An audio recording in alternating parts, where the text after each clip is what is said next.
And that happened. This law Igor, passed over their objection. Is the NRA weakened and wounded? Oh, absolutely. I mean, Florida, there's 6 other states that are moving in the right direction in terms of making guns harder to get.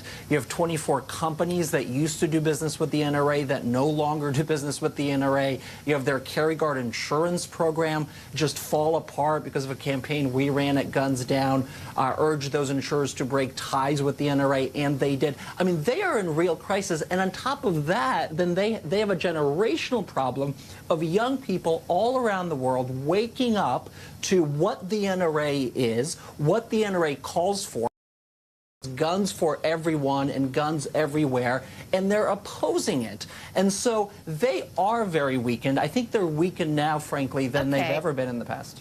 So Ben, I'll pose this question to you. So Donald Trump is speaking at the NRA's convention, and so is Mike Pence. The NRA has the biggest political fish on the planet speaking at their convention. So how could it be possible that the NRA is weakened or wounded in any serious way?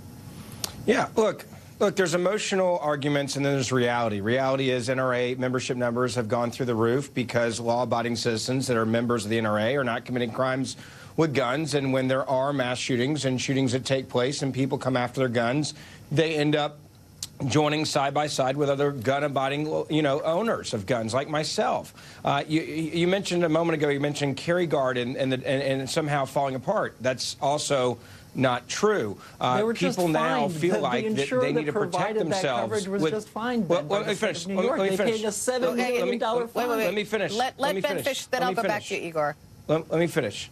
Okay, again, there's reality and there's emotional arguments about things falling apart. The fact is gun owners now are carrying insurance to protect themselves while they carry a gun at a higher number than we've ever seen in history. That is a fact. There are multiple companies, whether it be that one or Texas Law Shield or other states that have the same thing, that are doing this because gun owners feel like they are now a target as a law-abiding gun owner. So, yes, there is the idea that when there's a shooting, that you do have corrections and people that emotionally make decisions on laws in Florida and other places. That does not mean that the NRA somehow has lost clout. What it means is more gun owners who were not members before. We hear you, Ben. I'm just going to take the emotion out and put forth some cold, hard numbers.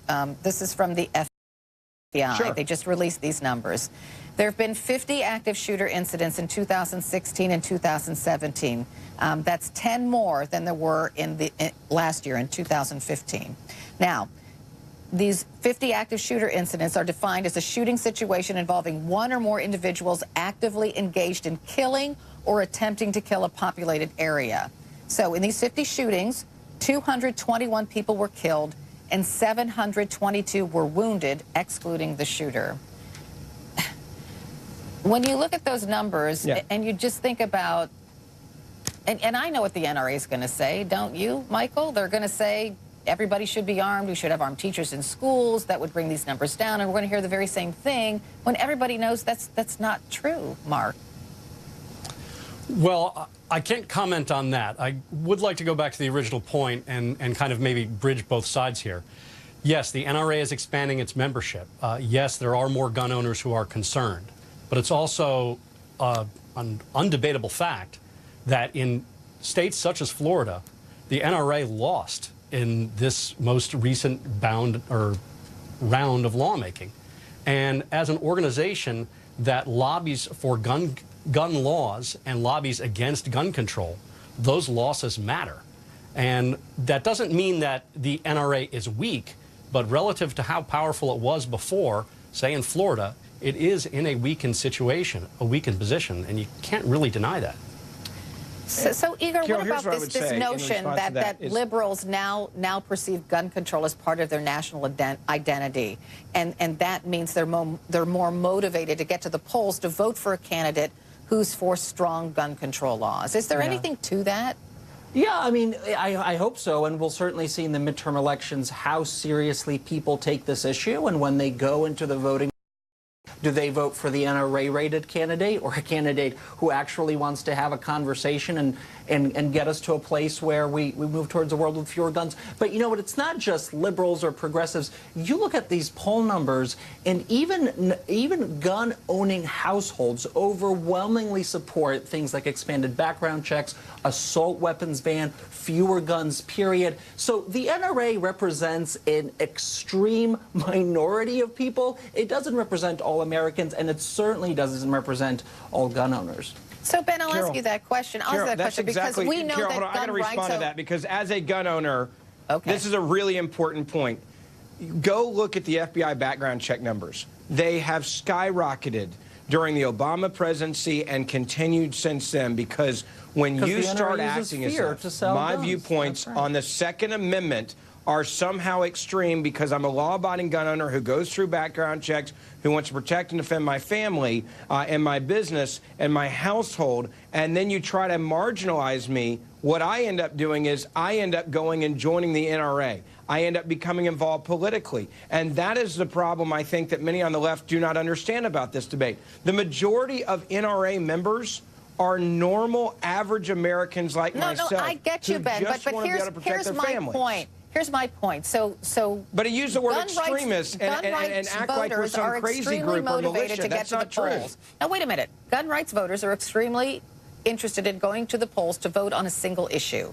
I'm just saying that there are some signs right now that liberal voters who believe strongly in gun control are perhaps as motivated to vote on that single issue as are gun rights on the other side.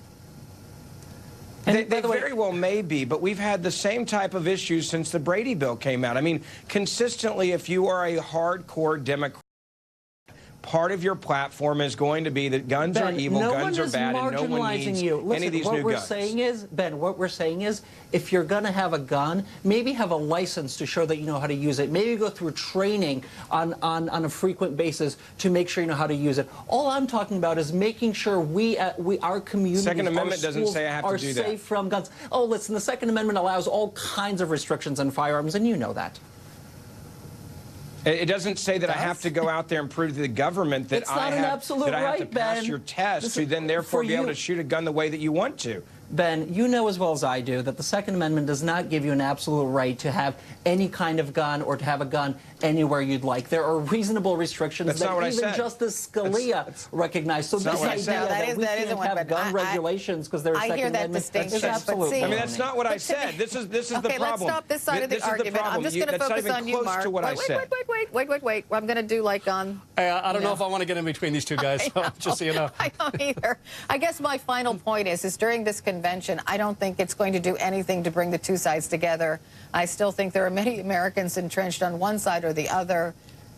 Mark, your final parting thought on that?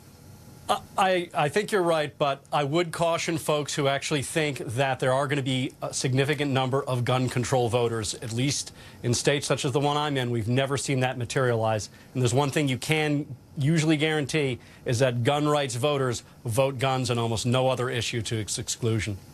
Okay, Ben Ferguson, Mark Caputo, Igor Volsky, thanks to all of you. The Carollis built a reputation training some of the world's best gymnasts. Now they're fighting back to clear their name in the wake of the Larry Nassar scandal.